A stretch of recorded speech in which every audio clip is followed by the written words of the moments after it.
ያሰጠን ሙሉ ስልጠና ስንወስድ የነበረ በናባራ መንገድ ነው። የቢሮውን ከፍተኛ ባለሙያዎች ሁሉ ግንዛቤ ሪፎርም በጋራ ተቀናጅተው እንዲቀጥሉ፣ ሁለተኛ ደግሞ የቢሮችን ስራዎች ከየትኛው ዘርፍ ስራ በመግባት ተመሳሳይ እውቀት ይዘን መሄድ አንደኛ። ሁለተኛ ዋናው እንግዲህ ከዚህ በፊት ሲነሳ የነበሩትን አንዳንድ ችግሮች ነበሩ። የአንድ ክፍል አንድ ህይወት ባለሙያ ብቻ ነው መረጃዎችን ሙሉ ይዞ የሚሄድ ሌሎቹን እንዲሁ በመጠቀም ሰዎች የሚሰሩ አስተያየት ይነሳል። ዛሬ ግን አሁን ይህን ቀርቡ መረጃ ክፍል የያዙን ከፍተኛ ባለሙያዎች ሁሉም መረጃ ይዞ ሁሉም ቀት ይዞ ስፍሰት አካባቢ አይሲቲ እንደዚህ የሁሉም የቢሮዎችን ስራ ክፍሎች ዋናው ጋር በዚህ አሰፍር ላይ ሙሉ በሙሉ በዚህ ሁኔታ ይመስላል። አሁን ግን ባለፈው ብለናል፣ የዚህ ስልጠና ዝም ብለህ ስልጠና ብቻ ወስደን እንሄዳለን። ስራን የምንሰራበት ስልጠና ትምህርት ብቻ ሳይሆን እውቀት ነው። ስለዚህ ይህን ሁላችን ወስዳት በደንብ ይማሩ ያስባል። የምንሰሩት ኢንፎርሜሽኖች አሉ። በራሳችሁ ጂሮ ደግሞ ኢንፎርሜሽን ይገባል። ወራ ላይ ምናልባት ያው ከነገና ወዲያ ሁለት ቀን ተሰጣችሁ በእያንዳንዱ ክፍል እዚህ ላይ የቀረባችሁን ዘመኖች ላይ ወደ ጥቂት ማከል ይፈልጋል። ስለዚህ በእያንዳንዱ ስራ ቅድም ስም ያቀረበችውን ሰነድ ወደ ትግበራ ውስጥ ለማቅረብ ይፈልጋል። ትግበራ ውስጥ ነው የሚናስላል። አንደኛ ኢንፎርሙ አይታችሁ ከሆነ የቢሮችን የነበሩት ህግ ማለት ማንዋሎች ሙሉ በሙሉ ተቀይሯል። ስለዚህ አንዳንድ በአስተናጋጅ ተጨባጭ ሁኔታ ማግኘት የሚፈልጉ ነገሮች ስልጠናውን ብቻ ወስደን የሚሄድ ሳይሆን ተመልሰን የምንሰራ ስራው በርካታ የምንሰራ ስራዎች አሁን በጋራ ስልጠና ወስደናል። በኋላ ደግሞ ተከፋፍለን በየራሱ ስራ አዘጋጅቶ ፍጹም ያቀርባቸዋል። መሰረት ስለዚህ ሁሉም ስራ መዘጥሱ ጊዜ ተይዞለት ከስቲሞች ከስራ ባልደረቦች ከስቲሞች ከዳይሬክተር ደግሞ ከዋና ቢሮ ኃላፊ ጋር ቁጥሎ እኔ ራሴን ሳይ ነበር በቀደም በጣም እውነት የለም በሱ ልክ ብንሰራ የትናየት ነው። ከዛ በቀጥሎ ምንድነው አካታችነትና ምንድነው ደግሞ አካታችንና ብዝሃነት እንዴት ይካተት የሚለው በደንብ አጥራ ብዝሃነት ምን እንደሆነ በተለይ ብዝሃነታችን ውበታችን እንደሆነና ለስራ ስምሪት ሲቪል ሰርቪሱን ኢትዮጵያዊ መልክ ለማያሳዝ የሚለውን ሰፊ ነገር ነው። አካታችነት ደግሞ ስንል የሴቶች፣ ወጣቶች፣ የአካል ጉዳተኞች ሚል ሰፊ በሰብ ላይ የቀረበ ሰነድ በጣም ጥሩ ያገኘ ዋናው ዓላማው ኢትዮጵያን የሚመስል በመንግስት መስሪያ ቤቶች ነፃ ገለልተኛ ከሲቪል ገንብቶ ቀልጣፋ አገልግሎት ተገልጋይ የሚችል ሰራተኛ ስምሪት እውን ማድረግ፣ የሰው ኃይል ቅድም ብቃትን መሰረት ያደረገ እንዲሁም ማድረግ፣ ነፃ ገለልተኛ ቀልጣፋ ውጤት ተደራሽ የዳኝነት አገልግሎት እንዲሰጥ ማድረግ፣ እነዚህ ዋና እንደሆኑ ያየንበት መድረክ ነበር። ቁልፍ ነገሮች ማለት ከዛ በኋላ የሲቪል ሰርቪሱን የሰው ኃይል ልማት እሱ በተለይ ይሄ የሰው ኃይል ልማቱ ምንድነው? ስንት ሞጁል የስልጠና አይነቶች አሉ ብለናል? ስንት? እሺ ሚጠራልኝ አንድ አብዱላይ ዝግጁነት ሞጁላር ማሟያ ስልጠና። እነዚህ ስልጠናዎች በማን ይሰጣሉ? እኛ አይደለም ከላይ ነው የሚዘጋጀው፣ ግን የኛ ይሄ ተቋም ሊሆን ይችላል ሌላም ሊሆን ይችላል በዚህ ይዘጋጃል ማለት ክፍተቱ ተለይቶ ምርምር ሁሉ የሲቪል ሰርቪስ ስራ ከዚህ በኋላ በምን ይሰራል? አባባ በለው ሳይሆን አዲስ ስራ ነው። ቁጭ ብሎ የተመራመሩ ይሄ ስልጠና ምክረ ሀሳብ መዝለቅ በቃ ሰፊ ስራ ማለት በጣም ጥሩ እድል ነው ማለት ነው። አስራ ተወራ እሱ እንዴት አድርገን ወደ መሬት እናወርደዋለን? ሰነዱ ላይ ተካተተ። እንዴት አድርገን መሬት እናወርደዋለን ምንድነው የሚለው ነገር ይሄ ደግሞ ጠቅላላ የዲጂታል ቴክኖሎጂ የሚፈታልን ጉዳይ ነው። ይሄ ደግሞ ምንድነው አንዱ የተናበበ ነው። ቀልጣፋ አገልግሎት ለመስጠት ዘመናዊ አገልግሎት ለመስጠት ተደራሽ ለመሆን ዲጂታሉ በጣም ጠቃሚ። ሶስተኛው ጠንካራ የሪፎርም ክትትል እና ትግበራና ክትትል ግብረ ኃይል ማቋቋም ያስፈልጋል። ይሄ አጠቃላይ እንደ አስተዳደር የሚዘጋጁ ግብረ ኃይል ነው። ይሄ ግብረ ኃይል እንደ አስተዳደር የሚዘጋጃል። አዘሴም ታይም ደግሞ እንደኛ ተቋም የሚዘጋጅበት ሁኔታ አለ። ስኮፓቸውን የሚለያየው ስራቸው ኦልሞስት ተመሳሳይ ስራ ነው የሚሆነው። አራተኛው በተቋሙ አንፃር ሀብት ለሚያስፈልጋቸው የለውጥ ስራዎች ደረጃውን የጠበቀ ፕሮጀክት ፕሮፖዛል በማዘጋጀት ከልማት አጋሮች ጋር ትብብር በመፍጠር ለውጡን በሙያና በሀብት እንዲያግዙ ማድረግ ያስፈልጋል። እንደ አስተዳደር የስወቱ አንዱ አድቫንቴጅ ምንድነው?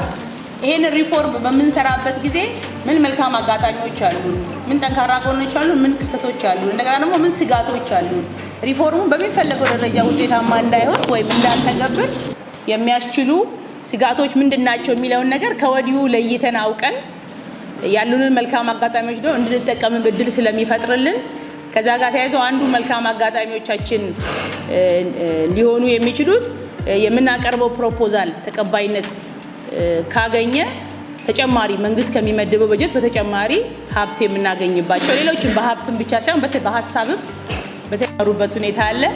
ነገር ግን ይሄ የተቀመረው ልምድ ግን የማስፋት ስራ ገና አልተሰራም። ኢቭን ቅመራውም ራሱ በደንብ ቼክ አልተደረገም እና ይሄንን የኛ ቢሮ የተቀመረውን ቅመራ ቼክ በማድረግ በሚመለከተው አካል የተሻለ ልምድ ያለውን ወደ ሌሎቹ ስኬል አፕ የማድረግ ስራ የሚከታተል አደረጃጀት ማዋቀር ያስፈልጋል። ጠዋትም በአዋጁ ላይ የተቀመጠበት ሁኔታ አለ። ይሄ ፕሮጀክት ስራዎች የሪፎርሙ ስራ ያው ሁል ጊዜ ሪፎርም እያልን አንቀጥልም።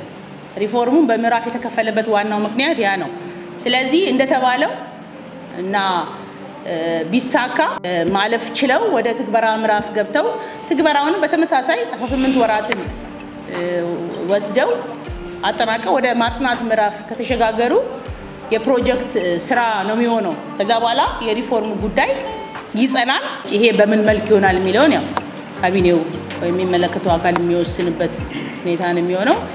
ሌላ የተቋም የሪፎርም ትግበራ አፈጻጸም ወቅታዊ መረጃዎችን ለፐብሊክ ሰርቪስ እና የሰው ሀብት ልማት ቢሮ የሚቀርብበት ስርዓት ይዘረጋል። እንዴት አድርገን ኮሚኒኬት እና የሪፖርት ሰዓታችን ምን ይመስላል ይለም ከተቋማት ጋር የምንዘረጋ ይሆናል።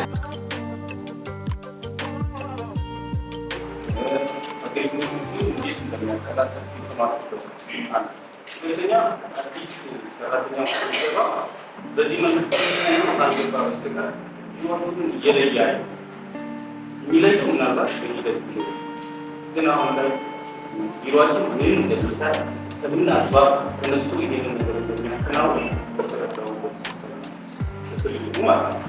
ሌላኛው እንዴት ይሄ ነገሮች እንደሚበት የሚለው አንደኛው የስራ ክፍሎች የኛ የስራ ክፍሎች አሉና እነሱ የስራ ክፍሎች የራሳቸው ልክ እንደዚህ ተግባር እኛ እንደሰለጠነው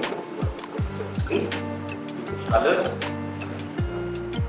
የራሱ ምሳሌ አሁን ካለው አንጻር ስታይ በጣም ያው ስትራቴጂ መሆን የሚያስፈልግ ይመስለኛል።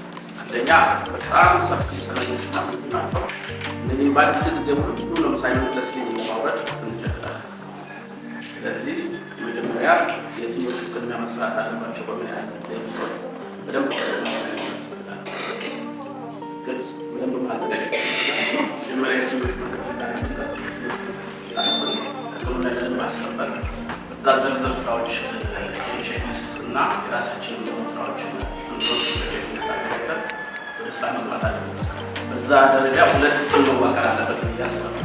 አንድ በማኔጅመንት ደረጃ ማኔጅመንቱ በሚያዘው ስራዎችን እንከታተል፣ ሁለተኛ ደግሞ በየክፍሉ ሊሆን ይችላል ወይም ደግሞ ሰራተኞች ማምጣት ሊሆን ይችላል በየቀኑ የሌት አቀደው ስራ የሚሰሩ ከዛ በኋላ በየሁለት ቀን በየሶስት ቀን ሊሆን ይችላል የሚገመግመው ማኔጅመንት ጋር ነው።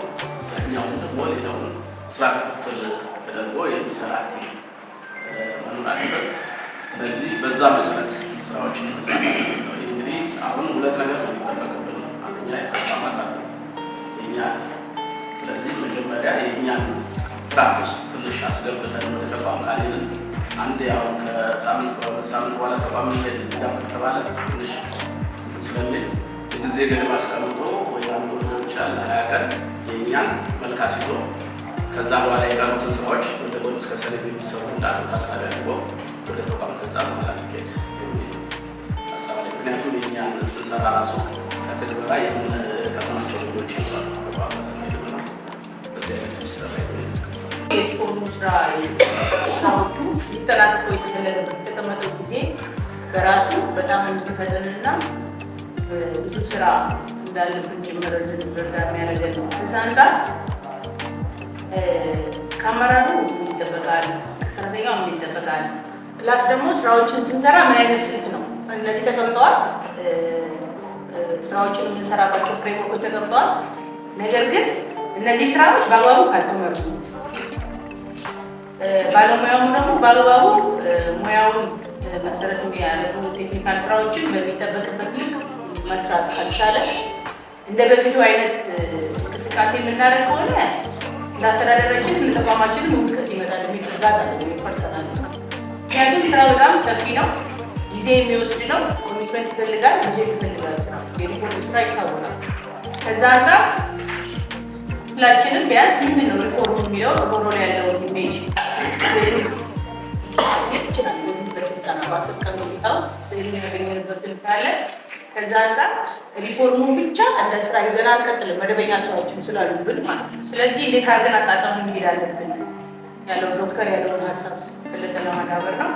ስለዚህ የሪፎርሙን ስራ እንዴት አድርገን የራሳችንን እንተግብር፣ የራሳችንን ደግሞ ምን ያህል ስቴጅ የትኛው ስቴጅ ላይ ሲደርስ ወደ ተቋማት እንድንረድ የሚለውን ነገር ከአሁኑ ስኬጁል ዳርገን ክሊር ከት የሆነ ነገር ማስቀመጥ መቻል አለብን። 10 ቀን 20 ቀን 30 ቀን የሚለው ነገር በዛ ቀናቶች ውስጥ ደግሞ እንደተባለው በየጊዜው በየደረጃው ቲም አለ፣ ቲሞች ይዋቀራሉ። እነዛ ቲሞች በቲም ደረጃ እየተገመገመ ያ ደግሞ እንደገና በየደረጃ በማኔጅመንት ደረጃ ደግሞ በምን ያህል ጊዜ ይገመገም የሚለውን ጭምር የሚያሳይ ነገር መቻል አለበት። በጣም ኮሚትመንት የሚፈልግ ስራ ጭምር ጊዜ የለኝም መንፈስ ካልሰራ ነው ስራው አስቸጋሪ ነው። ምክንያቱም በፌዴራል ደረጃ ስንመዘን መጀመሪያ የኛ አስተግባሪ ተቋሙ ጭምር ነው የሚመዘነው እና እኛ በዚህ ስራ ላይ ውጤታማ መሆን ካልቻለን ቀጣይስ በተቋማት ዘንድ ቀና ብለን ስራዎችን ለመስራት አስቸጋሪ ነው ለእኛ ነው።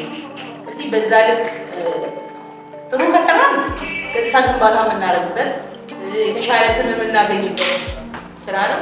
ተቃራኒ ደግሞ በዛ ልክ ኃላፊነታችንን መውጣት ካልቻለ ደግሞ የሚመጡ ኮንሲኩዌንሶች አንገት የሚያስደፉ እንዳይሆኑ ጭምር በዛ ልክ መስጋት ያስፈልጋል እና መስራት አለብን እና አመራሩ ሰራተኛውን በሚጠበቅበት ልክ ኃላፊነቱ መውጣት ከተቻለ አስፈላጊው ፕላትፎርም ተዘጋጅተዋል። ማዕቀፎች አሉ፣ የዶክመንት ጋር ተያይዞ የተሰሩ ስራዎች በርካታ ነገሮች አሉ። እነዛ እንደ መልካም አጋጣሚ እና ያለን እንደ ጥንካሬ ይዘናቸው ክፍተቶቻችንን ደግሞ በቀጣይ ምንድን ናቸው የሚለውን ነገር ጭምር አስቀምጠን ስራዎችን መስራት ያለብን ይመስለኛል። ሁሉ ግን ስትራክቸር ከፖሊሲ ጀምሮ ፍኖተ ካርታው ያዝ ለቀቃል በደንብ ስትራክቸር አድርገው ተቀምጧል። ይሄ ለእኛ መልካም ነው እና ሁሉ ነገር ዶክመንቶችን ስናይ ሁሉ ነገር ተቀምጠው ከእኛ ትንሽ ኤፈርትና ቁርጠኝነት ነው የሚፈልገው። እንዴት አድርገን መሄድ እንዳለብን ብዙ አቅጣጫዎች የሚያሳየን ሁኔታ ነው። ወደ እኛ ማስተዳደር አለብን። እንግዲህ ያው ከአመራሩ የሚጠበቀው እኔ እንደሚመስለኝ ገቢር ነበር የሚለውን ተግባራዊ ማድረግ ይጠይቃል። የተነገረን ቃል ለተግባር ማሳየት። ሁለተኛ ደግሞ መምራት አስፈላጊ ነው። ምክንያቱም በግልጽ እየገመገሙ ፊት ለፊት ደግሞ ክፍተት ያሳየውን አካል አንተ ክፍተት አሳይታል በዚህ ጉዳይ ተብሎ ተቀብሎ መሄድ መቻል አለበት። ያለበለዚያ መሄድ አንችልም የሚል ሀሳብ አለኝ። ሌላው ደግሞ እኛ ባለሙያዎቹ ደግሞ ተቀብለን ይህንን በበጎ ጎኑ ተቀብለን መሄዳለን። መጀመሪያ ከአስተሳሰብ ጀምረን መቀበል ተቀብለን ተግባራዊ ሆነን ግዴታችን ነው። ስለዚህ ይሄ ደግሞ ምን ያመጣልናል? ለእኛ አንደኛው ትልቁ አስተዳደራችን ኢሜጅ ከፍ ሲል እኛም ቢሮአችን መጀመሪያ ከፍ ሲል ለቢሮአችን መጀመሪያ ይህንን ነገር ተግባራዊ ስናደርግ በቀጣይ ተቋማቱ እኛን የማክበርና የመቀበል ሁኔታ ይኖራል። በቀጣይ ደግሞ ተቋማቱን ደግሞ እንደግፋለን። ከዛ በአስተዳደር ደረጃ አስተዳደር ደግሞ ለሌሎቹ ተሞክሮ ሊሆን ይችላልና በጣም በቁርጠኝነት በኃላፊነት እና ደግሞ ኮሚትድ ሆነ ይሄ ተሰርቶን መስራት ይጠበቅበታል። ወቅታዊ ስልጠና ነው። አሁን እንደምናስበው ሲቪል ሰርቪስ ይሄኛውን የመጣው የሲቪል ሰርቪስ እስካሁን እንትን አልነበረም፣ ፖሊሲ አልነበረም።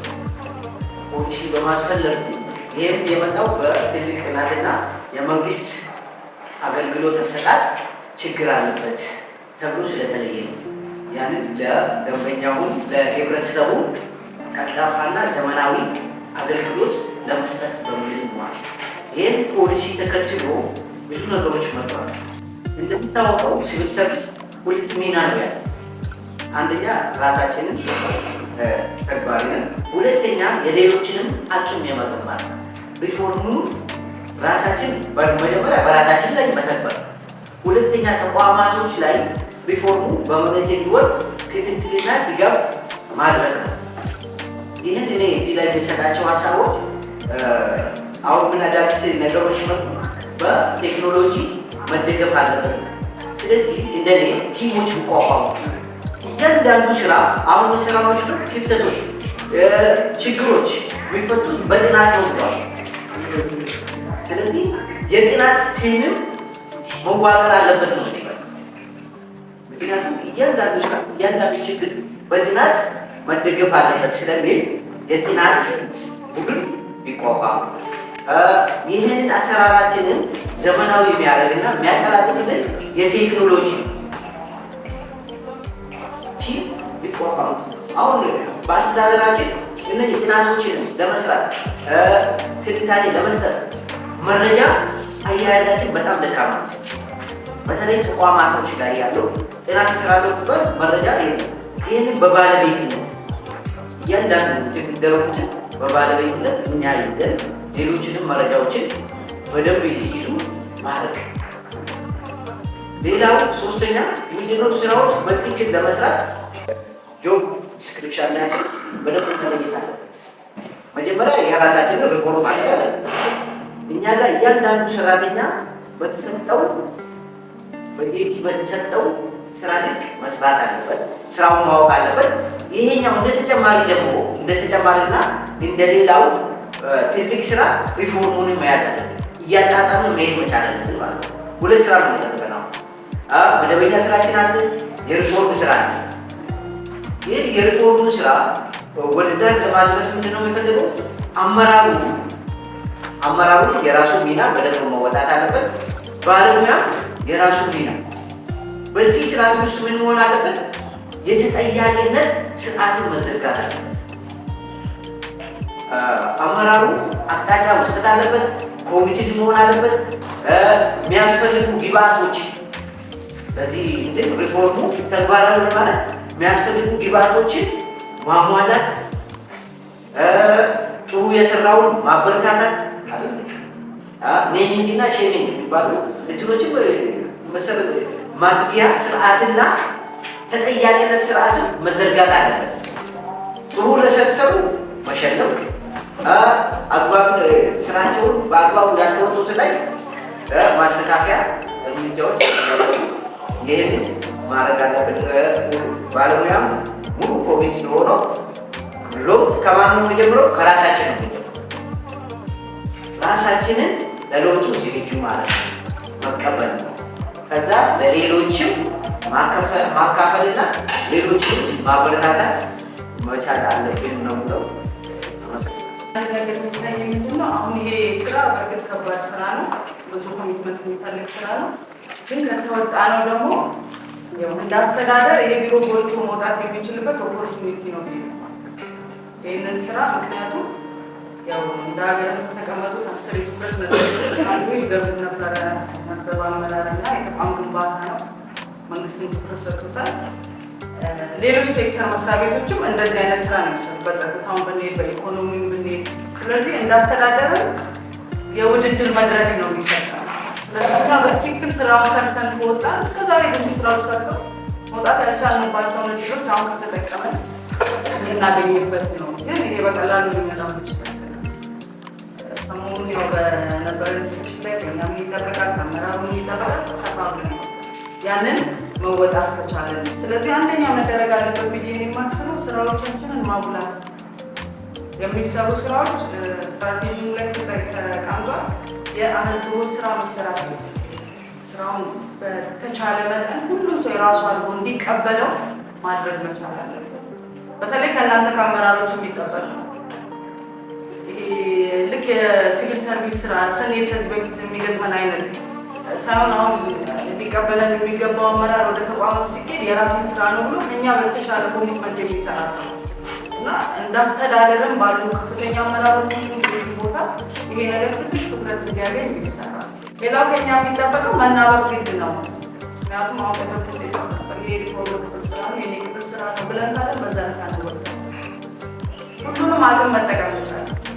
ማሰልጠኛው ላይ ያለው አቅም ጥሩ ሆነ ሪፖርት ከሄዱ መደገፍ ካለበት በዛ ልክ እርስ በርስ መናበብ። ምክንያቱም የአቅም እኩልነት የለም፣ የልምድ እኩልነት የለም። ግን አንድ ላይ አቀናጅቶ ስራውን ውጤት ማምጣት ይቻላል ነው። በጀት ዘመዴ እንዳነሳ ያለ በጀት የሚሰራ ምንም ስራ የለም። ስለዚህ በጀትን ምክንያት አድርጎ ደግሞ ሊሰሩ ያሉ ስራዎችን መቆም የለባቸው፣ መነሳሳቶችን መቀነስ የለባቸው። ስለዚህ በተቻለ መጠን በጀት ሊመድብ የሚችለውን አካል በማሳመን ለዚህ ስራ ትኩረት እንዲሰጥ እናንተ የቻላችሁ ታደርጉታላችሁ። እኛ አሁን ከሌሎች ክልሎች የሚለየን እንዳሉ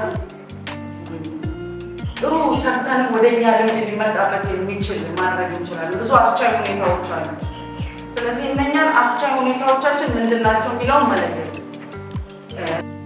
ለምሳሌ እዛ ላይ ምን ይላል?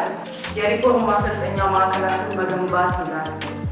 እኛ ኦልሬዲ ገምተናል። አንዱ አስቻይ ሁኔታ በአዋጅ 158 ላይ ደግሞ ምን ይላል?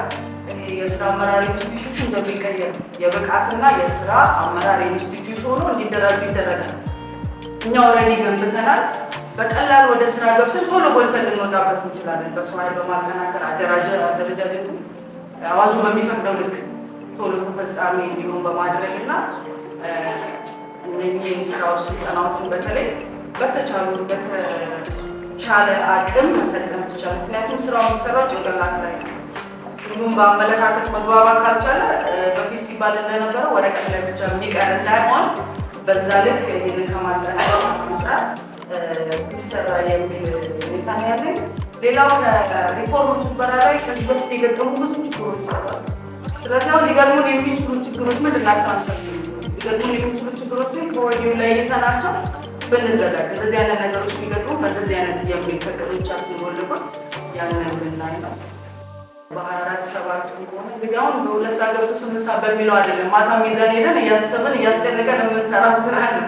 ስለዚህ ትልቅ ኮሚትመንት ይፈልጋል። በዛው ልክ ደግሞ ሼሚንጉ መቀጠል አለበት። ዝም ብሎ ተደበላልቆ ከሄደ ሁሉም ወደ አንድ ነው የሚመጣው መጨረሻ ላይ ማለት ነው። ምን አገባኝ የሚለው ማለት በሁሉም ነገር ላይ እንደዛ። ምክንያቱም ያው እናንተም ሰነዱ ይላችኋል ፕራግማቲክ ሆኖ መምራት አለበት ችግሮችን ወደ ጥሩ እድል የሚቀይር ስለሚል እናንተ በዛ ላይ የምትወጡበት ነው። እኛም ከጎናችሁ ነን። ያው የሚመስሉን እንሰራለን። አመሰግናለሁ።